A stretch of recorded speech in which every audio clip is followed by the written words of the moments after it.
Your questions answered. What extracurricular activities should I consider, and how important are extracurriculars? If you're applying to business school, you will likely understand that your academic background and work experience are important to your admissions odds. But what about extracurricular activities? Which activities count, and how important are they? Before we cover which activities you should consider, let's start with why business schools even care about extracurricular activities. One practical reason is that past behavior best predicts future behavior. Your past extracurricular activities indicate your willingness to get involved in the business school community as a student and alum. Most business schools are highly student-driven, with students leading professional clubs, cultural organizations, organizing campus events, and later leading alumni chapters around the world. But perhaps the core reason extracurricular activities matter in admissions is that they allow you to demonstrate important qualities, including leadership, compassion, and personal drive. These are qualities that all business schools seek in their applicants. When you apply to business school, you'll be asked to list extracurricular activities in the application form, and you'll likely list some on your resume too.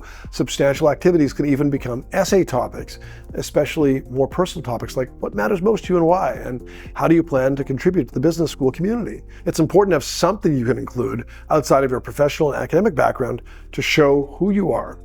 And it's also worth noting that so many applicants will have these experiences under their belt. On a relative basis, you could be behind if you have none, or ahead if you have meaningful activities. Our best advice in terms of what extracurricular activities you should consider is, here's that word again, meaningful.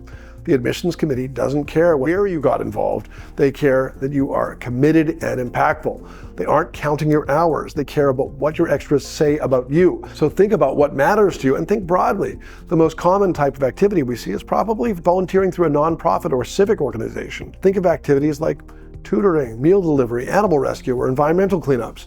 What you choose to do is not that important. Follow your interests and work on causes that matter to you. Don't punch the clock. Show that you have committed yourself and that you've been impactful and have outcomes.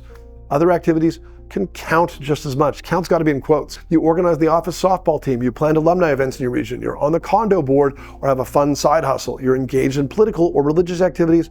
All those things say something about you if you're meaningfully committed. Occasionally we see applicants with personal hobbies such as photography, dance, baking, blogging, or podcasting that they pursue with so much dedication and frequency that they can be categorized as a legitimate extracurricular activity, and they can certainly make for fun resume bullets and interview tidbits. And we noted that office softball team above. Don't discount extras or volunteer activities that you do through your job. If you take on culture carrying roles or even informal leadership through mentoring, training, campus recruiting, participating in company sponsored CSR events, all are relevant as long as they are meaningful. We should note that most schools are so focused on your extras as a measure of your drive that they still ask you to list college activities in their application. You may want to keep the most significant ones on your resume depending on when you graduated.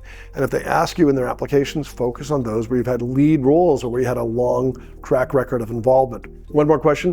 What is a strong extracurricular profile?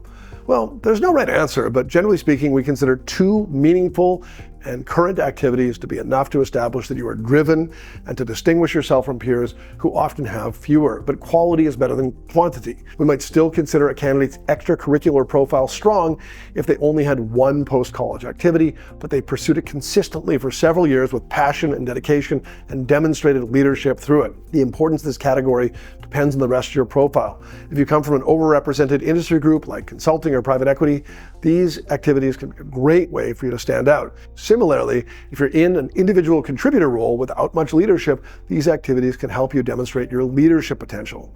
Hopefully you have some better ideas now on how to position this extra part of your candidacy. And if you truly lack in this extracurricular area, it may be worth waiting to apply until you have time to build up involvement in 1 or 2 activities. And you should really consider the broader context. So please check out our 4-part series on getting MBA application profile ready. It starts now.